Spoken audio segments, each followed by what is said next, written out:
안녕하세요, YC리뷰입니다. 자, 지금 제가 차고 있는 스마트워치 보이시죠? 무려 100만원이 넘는 애플워치 울트라입니다. 그래 보이나요? 뻥이고요. 지금은 가격이 더 떨어졌지만 저는 3만원대 중반에 구매한 AKA 짜플워치 조다이 JD8 울트라 맥스입니다. 사실 구매 목적은 리뷰의 이유도 있지만 좀 가볍게 호기심이 생기더라고요. 상품 사진은 얼마든지 비슷하게 게시할 수 있지만 후기들에서 실제 사진을 보니 와, 디테일이 가격 대비 미쳤더라고요. 그래서 주저없이 구매하고 약 열흘 정도 사용해본 후기에 대해 리뷰를 해보고자 합니다. 패키징은 이렇고요. 앞에 워치의 종류가 사진으로 나와 있죠. 본체는 블랙과 금색 두 개로 나뉘어 있고 스트랩은 5개 정도 종류가 있습니다. 구성품을 보면 워치 본체와 스트랩이 따로 나뉘어져 있고요. 설명서 그리고 충전 케이블이 있습니다. 처음에 충전 케이블을 보고 눈을 의심했는데요. 아니, 비슷한 디자인의 워치는 여태껏 많이 있었는데 충전 방식과 케이블까지 비슷한 제품은 처음이었거든요.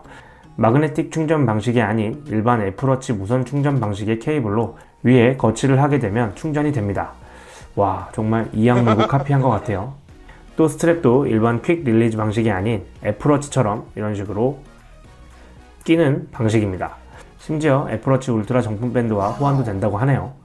충전 케이블과 스트랩에서 한번 충격을 먹었는데 이 정도 디테일에 놀라기엔 아직 이릅니다. 디자인을 보시면 3만원대라 믿기 힘들 만큼 빌드퀄이나 마감이 좋습니다. 정말 짜플워치 울트라라는 말이 나올 만큼 이런 플랫한 디스플레이며 라운딩 처리와 프리미엄 샌드블라스팅 기술로 외관이 정말 빼다 박은 수준인데요. 좀 디테일하게 보자고 한다면 안쪽에 약간 조금 마감이 조금 엉성한 느낌은 있습니다. 그렇지만 전반적으로 봤을 때 3만원대라 믿기지 않을 정도의 빌드 퀄이며 옆에 용두, 버튼, 마이크, 스피커 위치까지 너무 동일하기 때문에 정말 대리만족할 이유라면 3만원이 아깝지 않을 정도입니다. 디스플레이 사이즈는 2.08인치로 해상도는 420x 485입니다. 화면이 밝고 색감이 꽤나 쨍합니다. 야외에서 시인성도 괜찮고 광시야각 패널을 사용했다고 하는데요. 다각도에서 봐도 큰 차이 없이 잘 보이는 편입니다. 또한 플랫한 화면이 꽤나 고급져 보이고요. 화면 베젤이 생각보다 적습니다. 검정 바탕 화면에는 이질감 없고요. 유색 바탕 화면을 사용해도 베젤이 엄청나게 크게 거슬리진 않습니다. 대화면으로 보니까 시원시원하고 좋습니다. 무게는 46g으로 스트랩 포함 무게까지는 66g이고요. 성인 남자 기준 그렇게 무겁게 느껴지진 않았습니다. 애플워치 울트라도 스트랩 제외 61.3g인데 더 가볍네요. 스트랩은 애플워치 울트라에서 사용되는 오션밴드 스타일과 동일한 모양의 스트랩이 기본으로 들어있고요. 정품과 당연히 디테일은 다르겠지만 이 제품도 가볍고 땀이 차지 않아서 괜찮더라고요. 그리고 뒷면을 보게 되면 와, 이제 웃음밖에 안 나오죠. 아니 뭘 이렇게까지 디테일하게 카피를 했대. 광학 심박 센서 모양이며 레터링 새겨 넣은 거, 스트랩 홀더까지 무엇보다 이런 전반적인 세라믹 재질 같은 느낌 역시 빼다 박았네요. 이대로 충전기 올리면 얼핏 봐서는 애플워치 울트라로 생각할 것 같습니다. 옆에 용두는 뻑뻑하지 않고 정말 부드럽게 잘 돌아가는데요. 용두의 역할은 메뉴나 알림 화면 시 휠로 활용이 되기도 하지만 잘 보세요. 메인 화면에서 이렇게 돌려주면 착착착착착 와우, 워치페이스가 이렇게 바뀝니다. 여기서 저는 두 번째 충격을 먹었습니다. 보통 스마트워치 워치페이스 바꾸려고 한다면 화면을 한번 꾹 눌러주고 넘겨가면서 또 그것도 매끄럽지 않은 경우들도 있는데 워치페이스 초침이 돌아가는 것들도 괜찮고 애플워치스러운 워치페이스도 있습니다. AOD도 되는데요. 화면 종류는 디지털과 아날로그 두 가지로 설정을 해서 할 수 있습니다. 또한 용두가 돌리는 것뿐이 아니라 버튼을 누르게 되면 홈 화면으로 돌아갈 수 있는 버튼으로 사용이 됩니다. 또한 밑에 버튼은 기본 설정으로 운동 모드로 되어 있고요.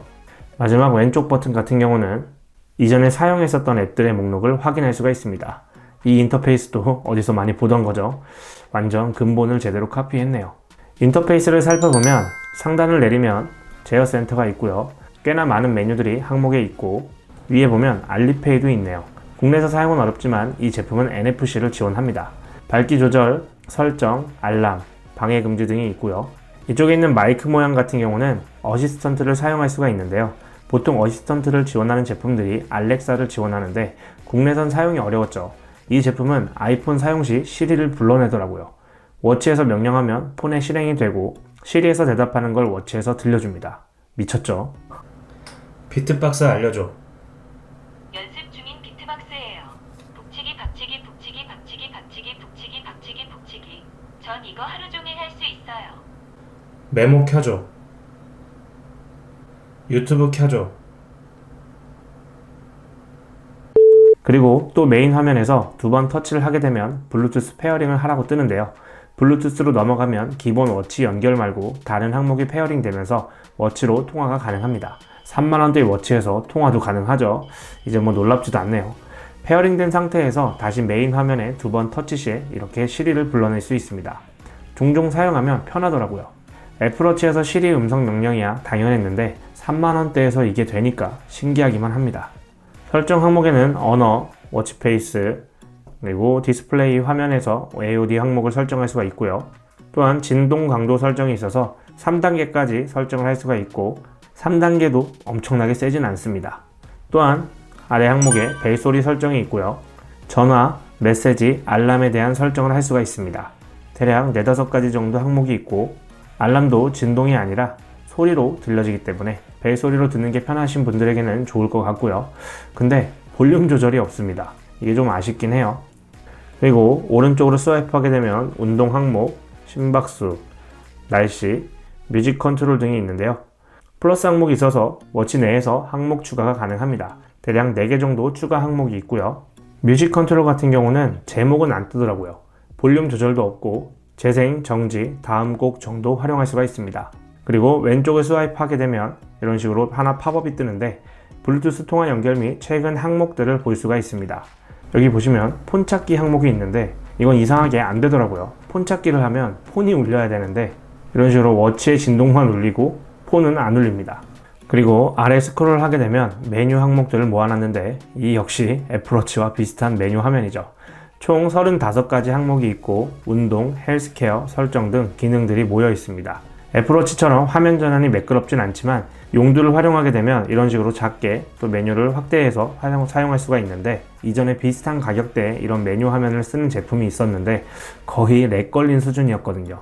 물론 2년 전이었던 것 같긴 하지만 그런 제품 생각하면 이 정도면 사용하는데 지장이 있진 않습니다. 그렇지만 가끔 이런 식으로 홈화면 버튼을 눌렀을 때 약간 조금은 딜레이가 있는 경우가 있는데요. 운동 모드에서도 홈화면을 눌렀을 때 바로 돌아가지 않고 한 번을 더 눌러준다든지 약간의 딜레이가 있는 경우가 좀 있습니다.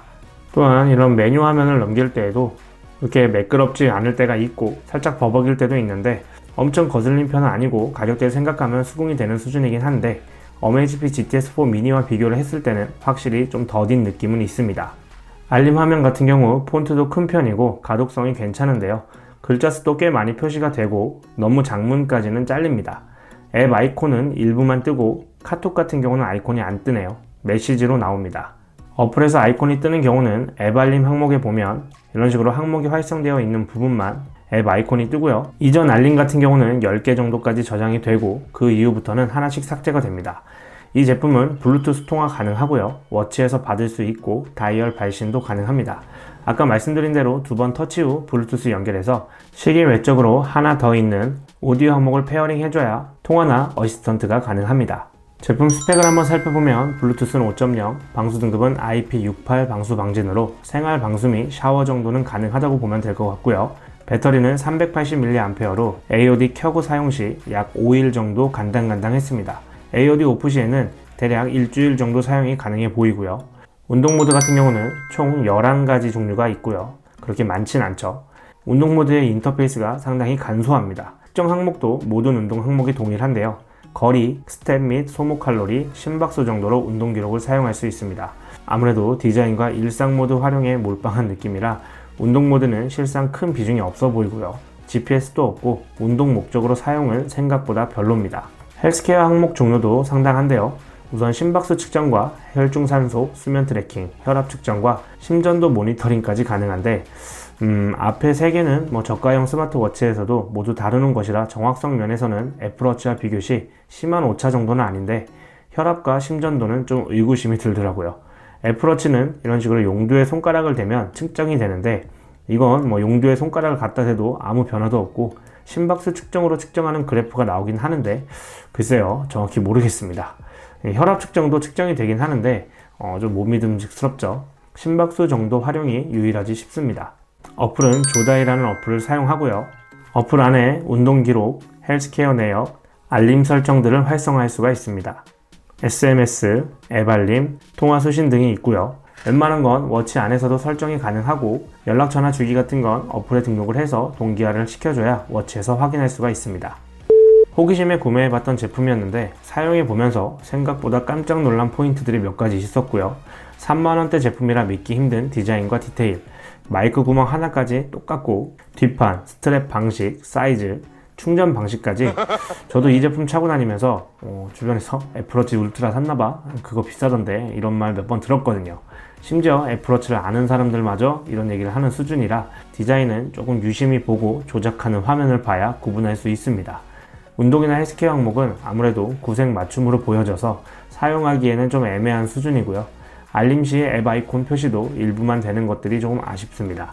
그렇지만 워치로 통화도 되고 어시스턴트를 활용할 수 있고 구색 맞춤의 용두나 버튼이 아닌 워치 페이스 변경 및 휠로 이렇게 활용되는 것도 매끄럽고 만듦새가 괜찮습니다. 운동이나 헬스케어용보다는 일상에서 가볍고 부담없이 사용할 만한 제품으로 보여지고요. 실제로 후기들을 봐도 만족해서 사용하시는 분들이 많더라고요. 3만원 정도면 사실 2-3년 전이라고 한다면 헤이루의 솔라워치 수준이었는데 이 정도까지 올라온 걸 보면 정말 기술력과 가격 후려치기에서 당해낼 수 없구나 하는 생각이 들기도 합니다. 궁금하신 사항은 댓글 남겨주시고요. 저는 다음 리뷰 때 찾아뵙도록 하겠습니다. 감사합니다.